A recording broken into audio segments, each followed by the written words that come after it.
For today's video ay gawa naman tayo ng ganitong klaseng merienda. Bukod sa masarap ay pwedeng-pwede nyo itong gawing pangnegosyo.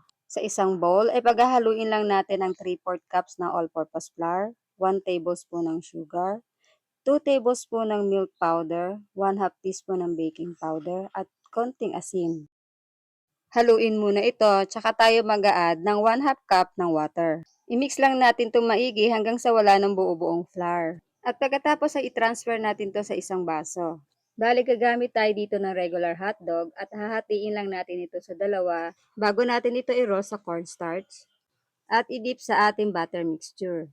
Tsaka natin ito i-deep fry hanggang sa ito ay mag-golden brown. Kung nag-iisip ka ng ipangnegosyo, ay subukan niyo po itong ating recipe ngayon, sigurado pong mabenta ito. Shoutout po sa mga viewers na nanonood ngayon.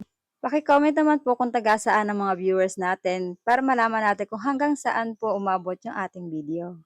Thank you for watching. Bye!